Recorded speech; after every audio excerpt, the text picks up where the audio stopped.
Hello everyone, welcome back to another UK film review video review. My name's James Learoyd and today I will be talking about a new feature-length film called The Dead Guy, directed, written and starring King Jeff.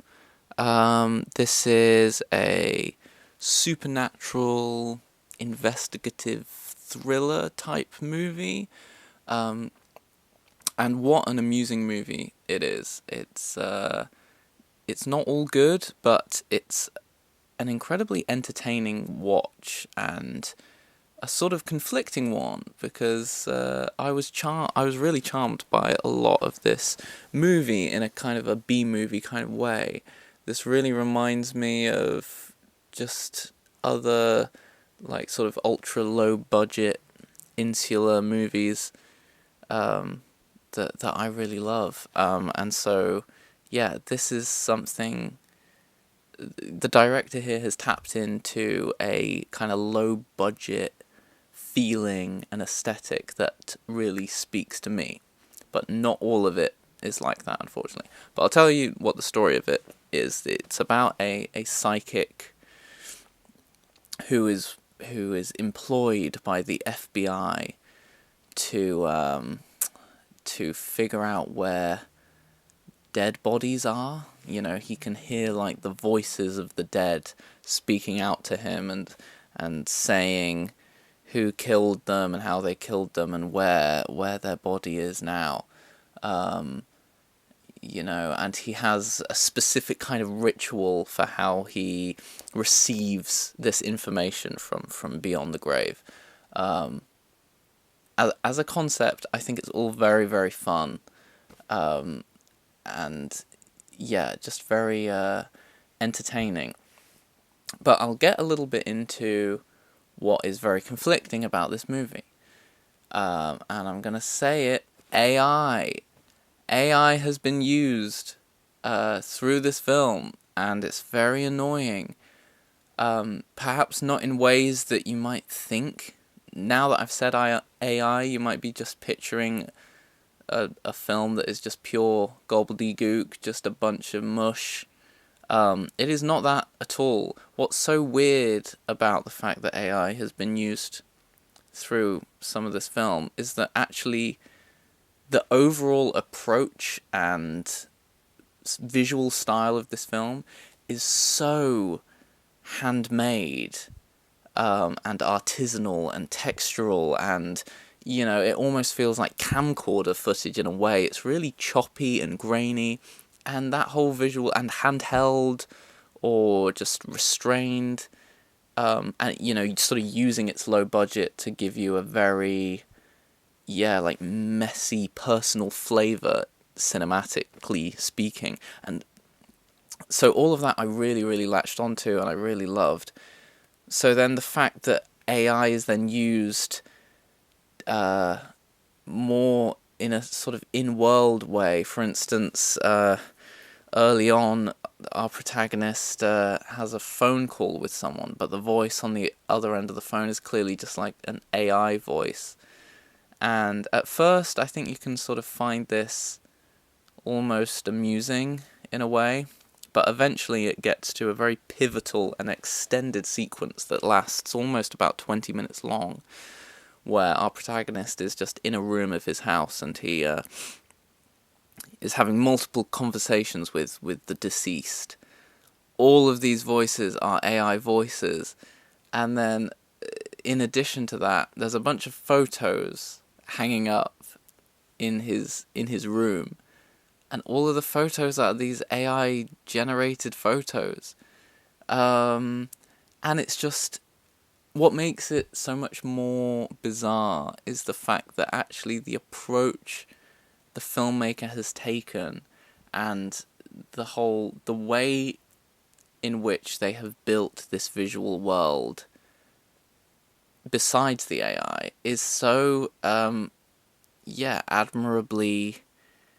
DIY. And then the AI aspect of it is very much not, and is very much off-putting, and is just, I mean, as a critic and as a consumer generally, I'm very anti-AI. However, even outside of that, even if they were trying to use AI to tell a story, it is poorly integrated into it, so it doesn't work at all. Anyway, I've gone on about that a little bit too much, but it's an important thing to address. It's upon an important thing that might put people off, understandably, or at least, it's a thing to address. So I'm going to move on now. So other things I really loved about the film is the story and the screenplay. It's almost like a chamber piece in a way, because it's it only takes place in a small handful of locations, like a couple of rooms, maybe one exterior location, and it's just sort of going back and forth between these different places, and you could argue that shows the low budget of the movie, but actually I find that kind of thing charming. I like that I'm seeing an artist try and utilize their limitations, and they're trying to put different locations under different sort of creative contexts and storytelling contexts, and make it their own. What is the most you can do with a tiny room with white walls, for instance? And yeah, so all of that is, I think, very, very charming filmmaking. I found the story itself just really entertaining. I also liked how it almost felt like... I like films where the story feels like it's just one little chapter, little snippet of maybe a grander tale being told. It's a story that doesn't feel like it has to evoke, like, oh, this is the most important thing going on in the world right now.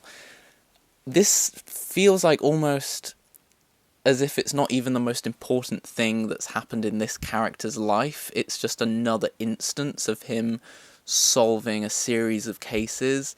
It's like a kind of an episode in a show that is... It's so insular and so self-contained that I almost found the whole...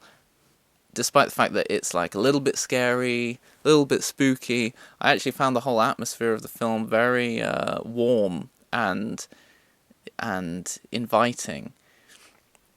So yeah, that's a lot of positives there, and as I mentioned about the cinematography earlier, it's really rough around the edges, but honestly I think that adds to it. I'm a fan of the way this movie looks in many ways, and yeah, the film has also got a really great sense of humour to it. I laughed quite a few times, even though it's not explicitly a comedy. Again, it just sort of has that kind of atmosphere to it. And to conclude, just to say, this is a film written, directed, and starring one person. It's clearly a very, very small production, but for as tiny a production as this is, I think the director did a pretty damn good job, because I was entertained pretty much throughout the 1 hour, 20-minute runtime of this movie. And even though the quality dips, occasionally, and you sort of go through dilemmas as a viewer as to how the story is being served to you. Overall, I don't think you can knock the fact that I was enjoying fully what I was watching, and I was happy to watch more. So yeah, that's my review of The Dead Guy.